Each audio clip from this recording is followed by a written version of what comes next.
Praise the Lord. I greet you very good morning. In the precious name of our Lord and Savior, Jesus Christ, మన ప్రభువును రక్షకుడైన యేసుక్రీస్తు నామంలో మీ అందరికీ శుభాలు తెలియజేస్తున్నాను. ఎలా ఉన్నారు మీరంతా? బాగున్నారా? ఈరోజు దేవుని వాగ్దానం ధ్యానం చేద్దాం.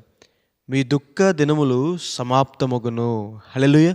ఏ కష్టం ద్వారా, ఏ శ్రమను బట్టి మీరు దుఃఖిస్తున్నారో దేవుడు వాటి నుండి మిమ్మల్ని బయటికి తీసుకొస్తారు.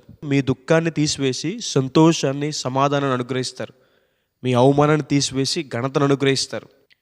18 సంవత్సరాల నుంచి నడుము వంగిపోయిన ఒక స్త్రీ క్రీస్తు ప్రభు వారి దగ్గరికి రాగా క్రీస్తు ప్రభు వారు ఆమెను ముట్టి స్వస్థపరిచారు. ఆమె దుఃఖానికి సమాప్తం పలికారు. 12 సంవత్సరాల నుంచి అనారోగ్యంతో బాధపడుతున్న ఒక స్త్రీ అనేక మంది వైద్యుల దగ్గరికి వెళ్ళి తిప్పలు పడిందని, కానీ క్రీస్తు ప్రభు వారు వస్త్రపు చెంగును ముట్టుకోగానే ఆమె దుఃఖానికి సమాప్తం కలిగింది అని ఆమె స్వస్థత పొందింది.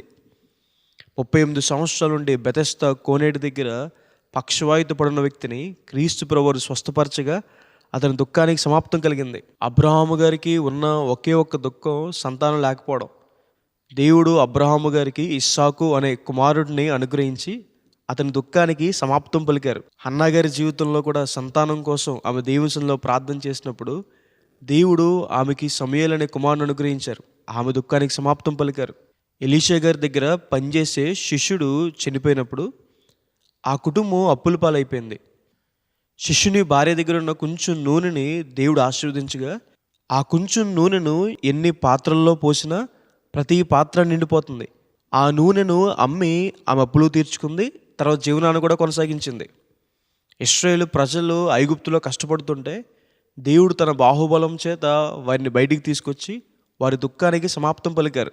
ఒకవేళ మీ జీవితంలో కూడా అప్పుల విషయంలో కానీ, అనారోగ్య సమస్యలతో కానీ, గర్భఫల విషయంలో కానీ, లేదంటే ఇంకేదన్నా విషయంలో కానీ మీరు నలిగిపోతుంటే, దుఃఖపడుతుంటే క్రీస్తు ప్రభు వారు మీ దుఃఖ దినములు సమాప్తం చేస్తారని. మీరు దేవుని కోసం నిలబడినప్పుడు, దేవుని కోసం మీరు ప్రకాశించినప్పుడు, దేవుడు చెప్పినట్టు మీరు నడిచినప్పుడు, దేవుని కోసం మీరు జీవించినప్పుడు, దేవుని మాటకు లోబడినప్పుడు మీ దుఃఖ దినములన్నీ కూడా సమాప్తమైపోతాయి అని. హల్లెలూయా. దేవుడిని సంతోషపెట్టే విషయంలో అభివృద్ధి పొందండి. దేవుని వాక్యానికి లోబడండి. దేవుని దగ్గరికి రండి. దేవుడు మీ దుఃఖ దినములన్నిటికీ కూడా సమాప్తం పలుకుతారు అని. ఈ వాగ్దానం విశ్వసించండి. ప్రార్థన చేసుకుందాం. సర్వశక్తిమంతుడా, జీవంగల దేవేశ్వర ప్రభువా, మీకు వేలాది వేలాది వందనాలు యేసయ్యా. ఈరోజు ఈ వాగ్దానం ద్వారా మాతో మాట్లాడినందుకు దేవా ప్రభువా మీకు వందనాలు. ప్రియులు ఎంతమంది అయితే ఈ వాగ్దానం వీక్షిస్తున్నారో వారి జీవితంలో మేలు చేయండి. వారి దుఃఖ దినములు సమాప్తం దయచేయండి. అప్పుల బాధ నుంచి విడిపించండి. వారు చేసే పనులు ఆశీర్వదించండి.